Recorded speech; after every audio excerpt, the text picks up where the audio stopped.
দেখেন মানি, মানিকে আমরা গণনা করতে পারি, তাই না?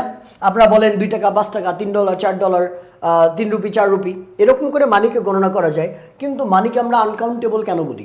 মানির আগে আমরা কেন মেনি ব্যবহার করতে পারি না? মেনি মানি কেন বলি না? মাছ মানি কেন বলি? কারণ মাছ তো আনকাউন্টেবল। কেন আমরা মানিকে আনকাউন্টেবল ধরছি? প্রশ্ন হচ্ছে এটা, ঠিক আছে?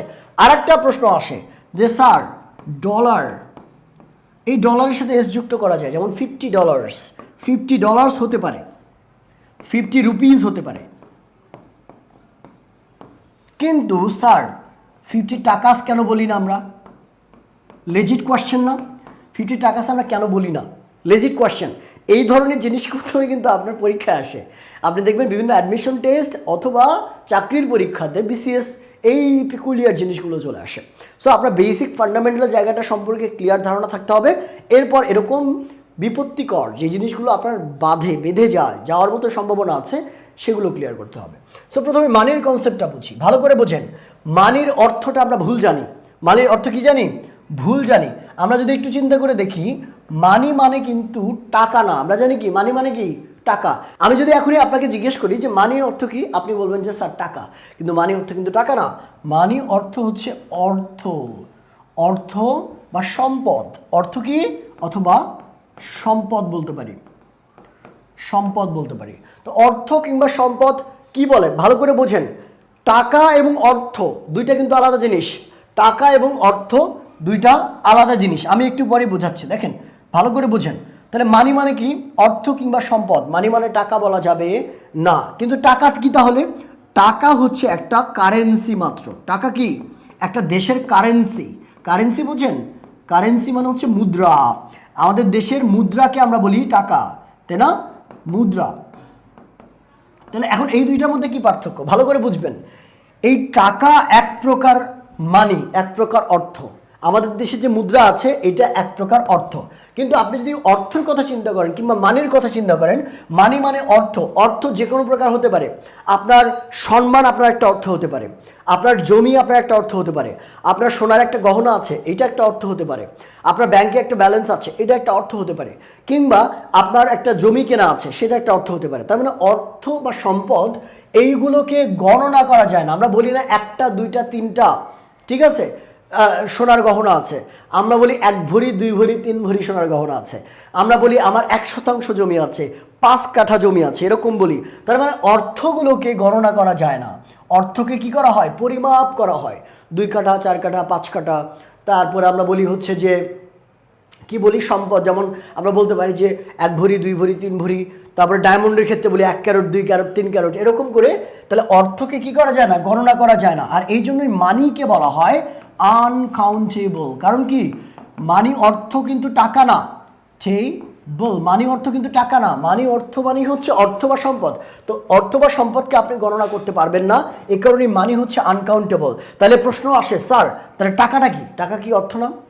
টাকাটা অর্থ, কিন্তু এই যে অর্থের একটা প্রকার মাত্র। অর্থের কি? একটা প্রকার মাত্র, একটা মুদ্রা, একটা দেশের মুদ্রা। এই যখন মুদ্রায় চলে আসবে, মুদ্রাগুলো হয় কাউন্টেবল, মুদ্রাগুলো গণনা করা যায়, কিন্তু অর্থকে গণনা করা যায় না। ভালো করে বোঝেন। যেমন রুপি, রুপি একটা ইন্ডিয়ান মুদ্রা। এই মুদ্রাকে আপনি গণনা করতে পারবেন। আপনি বলতে পারবেন 1 rupee 2 rupee 3 rupee 4 rupee 5 rupee বলা যাবে, ঠিক আছে। কিন্তু আপনি বলতে পারবেন না যে 5 মানি। আপনার কি মানি বলার সময় 5 মানি বলেন, 2 মানি বলেন, 3 মানি বলেন? আমরা এভাবে বলি না কিন্তু, তাই না? তাহলে দেখেন, অর্থ মানি মানে যদি টাকাই হইতো তাহলে কিন্তু আমরা এইভাবে বলতাম যে আই হ্যাভ 5 মানি। আমরা তো এভাবে বলি না, আমরা বলি আই হ্যাভ 5 টাকা। তার মানে টাকা এবং অর্থ ডিফারেন্ট জিনিস। ভালো করে বোঝার চেষ্টা করেন। তাহলে রুপি একটা কারেন্সি মাত্র, একটা মুদ্রা মাত্র। মানি গণনা করা না গেলেও, মানি মানে অর্থ, এটা গণনা না করা গেলেও রুপি, দ্যাট মিনস কারেন্সি, টাকা, ডলার, ডলার, তারপর হচ্ছে পাউন্ড, এগুলোকে গণনা করা যায়। কারণ এগুলোর কি? মুদ্রা। মুদ্রা গণনা করা যায় কিন্তু অর্থ গণনা করা যায় না। এই জন্য মুদ্রাগুলো কাউন্টেবল হয়। মানে রুপিকে গণনা করতে পারবেন, আপনি বলতে পারবেন 50 রুপিস বলা যাবে, কোনো সমস্যা নাই। $50 বলা যাবে, 50 পাউন্ডস বলা যাবে। ক্লিয়ার? তার মানে 50 মানিজ বলা যাবে না, বা হাউ মেনি মানি বলা যাবে না, হাউ মাচ মানি বলতে হবে। ক্লিয়ার? বোঝা গেল? এখন আরেকটা প্রশ্ন, লেজিট কোয়েশ্চেন আসে, স্যার $50 যদি হতে পারে, 50 টাকাস কেন হয় না? আপনি তো বললেন যে সব ধরনের কারেন্সির সাথে গণনা করা যাবে, এগুলোকে আমরা প্লুরাল করতে পারি। $50 হতে পারে, তাহলে ডলার্স একটা কারেন্সি। 50 রুপিস হতে পারে, ভালো কথা। কিন্তু স্যার 50 টাকাস আমরা কেন বলি না? গুড কোয়েশ্চেন, ভালো করে বুঝেন। $50 গ্রামার অনুযায়ী এই টাকাসটা সঠিক। গ্রামার অনুযায়ী যদি আপনি গ্রামারের রুলকে ফলো করতে চান, তাহলে সেই অনুযায়ী আমাদের বলা উচিত 2 টাকাস, আমাদের বলা উচিত 10 টাকাস, 5 টাকাস, যেমনটা ইন্ডিয়ানরা বলে 50 রুপিস, 10 রুপিস, 5 রুপিস, তারা কিন্তু এইভাবেই বলে। ডলারের ক্ষেত্রেও আমেরিকানরা এইভাবেই বলে $5, $2, $3, $10, ঠিক আছে, এস যুক্ত করে। কিন্তু বাঙালিরা 50 কিংবা প্লুরাল হলে এর সাথে এস যুক্ত করে না, ঠিক আছে, করে না। আর আপনাকে বুঝতে হবে ভাষাটা কিভাবে কাজ করে। এক্ষেত্রে ভাষাটা কিন্তু গ্রামার মেনে কাজ করে না, গ্রামারটা ভাষা মেনে কাজ করে। ভালো করে বুঝবেন, ভাষা থেকে গ্রামার আসছে, গ্রামার থেকে ভাষা আসে নাই, তার মানে ভাষা আগে, প্রচলিত ভাষাটা আগে। বাঙালিরা এটাকে এইভাবেই ব্যবহার করে অভ্যস্ত, টাকাস এইভাবে ব্যবহার করে অভ্যস্ত না, 50 টাকা ব্যবহার করে অভ্যস্ত। আর এই কারণে 50 টাকাটাই কারেক্ট হবে, 50 টাকাস কারেক্ট হবে না। তার কারণ কি, আমরা নেটিভ স্পিকার বাংলার, আমরা নেটিভ, আমরা যেভাবে উচ্চারণ করব সেইটা গ্রামেটিক্যালি কারেক্ট হোক বা না হোক ওইটা সঠিক। বোঝা গেল? গেল? যেমনটা সঠিক কীরকম আমি আরও একটু বলি। আমরা বিভিন্ন সিরিজ দেখার সময় অনেক সময় দেখব তারা বলে হি ডু, ঠিক আছে, হি ডু, এই বিভিন্ন জায়গাতে হির সাথে ডু ব্যবহার করে। হির সাথে কি ডু ব্যবহার করা যায়? হির সাথে ডাস ব্যবহার করতে হয়। কিন্তু কিছু কিছু নেটিভ স্পিকার হির সাথে ডু ব্যবহার করে, তার মানে কি ওইটা ভুল? ভুল না, নেটিভরা ব্যবহার করছে তার মানে ওইটা সঠিক, কিন্তু গ্রামেটিক্যালি ইনকারেক্ট। গ্রামেটিক্যালি ভুল কিন্তু ব্যবহার করছে মানে সঠিক। ঠিক সেমভাবে 50 টাকা এটা গ্রামেটিক্যালি ইনকারেক্ট, কিন্তু বাঙালিরা 50 টাকা আকারে ব্যবহার করছে, টাকার সাথে এস যুক্ত করে না, তার মানে টাকার সাথে এস যুক্ত করা যাবে না, যে দেশে যেভাবে যে নিয়ম প্রচলিত। ক্লিয়ার? এই জন্য আমরা বলবো 50 টাকা। এই জন্যই দেখবেন 50 রুপিস বা ডলার্স বলা গেলেও 50 টাকা বাঙালিরা বলে না। বোঝা গেল? এই কারণে হতে পারে। সো নাউনের আমরা আরেকটা জিনিস দেখবেন, একটু খুব সুন্দর করে ভালো করে বুঝবেন।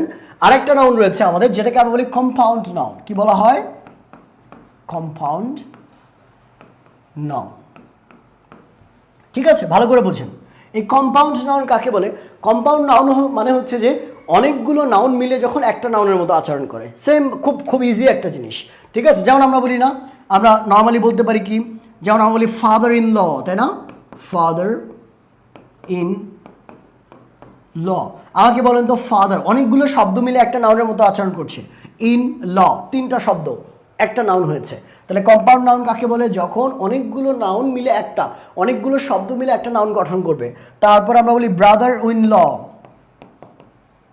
Brother in law, sister in law, ঠিক আছে, সিস্টার ইন ল। খেয়াল করে দেখেন এগুলোকে সবগুলো কিন্তু মাল্টি ওয়ার্ড রয়েছে, অনেকগুলো শব্দ আছে, এই কারণে এগুলোকে বলা হয় কম্পাউন্ড নাউন। ক্লিয়ার? বোঝা গেল? আপনাদের যে শিট আছে ওই শিটের মধ্যে আপনারা আরও কম্পাউন্ড নাউন পাবেন লেকচার শিটটাতে। ইনশাআল্লাহ নাউন নিয়ে আর কোনো কনফিউশন আপনাদের ক্রিয়েট হবে না। আর একটা নাউন আছে আমাদের, which is call verbal noun. এই ভার্বাল নাউনটা আমরা কখন শিখবো? এই ভার্বাল নাউনটা আপনি শিখবেন যখন আপনি ভার্বের ক্লাস করবেন। ভার্বের ক্লাসে এই ভার্বাল নাউন নামের একটা নাউন আছে, যে নাউনটা আমাদের মাঝে মাঝে এসে থাকে, আমাদের জানা দরকার। না জানলেও কোনো সমস্যা নেই, বাট জানা উচিত। এটা আমরা ভার্ব পড়ার সময় ইনশাআল্লাহ পড়বো, ভার্বাল নাউন। ওকে, ক্লিয়ার? বোঝা গেল? কারণ ভার্বের সাথে রিলেটেড, ভার্ব না বুঝলে আপনি এই নাউনটা বুঝবেন না। ওকে, ক্লিয়ার? সো আজকের ক্লাস আমরা এই পর্যন্ত রাখছি, দেখা হবে পরবর্তী ক্লাসে। ভালো থাকবেন, সুস্থ থাকবেন। আর অবশ্যই এই ক্লাসগুলো কিন্তু শুধু করে রাখলেই হবে না, প্র্যাকটিস করতে হবে। আমাদের ক্লাসের নিচে যে কুইজগুলো দেওয়া আছে এই কুইজগুলোতে অংশগ্রহণ করতে হবে, এবং আমরা আশা করি যাতে করে আপনার গ্রামারটা এমনভাবে আপনি শেখেন যাতে করে অন্যদের শেখাতে পারেন এবং পাশাপাশি গ্রামারে বস হয়ে যান। এই জন্য কিন্তু আমরা এত ডিটেলসে আপনাকে পড়াচ্ছি। এই প্রত্যেকটা টপিক যদি আপনি চর্চা না করেন, কোয়েশ্চেন সলভ না করেন, তাহলে কিন্তু এগুলো ভুলে যাবেন। এই জন্য কুইজগুলো অ্যাটেন্ড করুন, আমাদের শিটগুলো দেখুন, ইনশাআল্লাহ গ্রামারে বস হয়ে উঠবেন। দেখা হবে পরবর্তী ক্লাসে। আল্লাহ হাফিজ।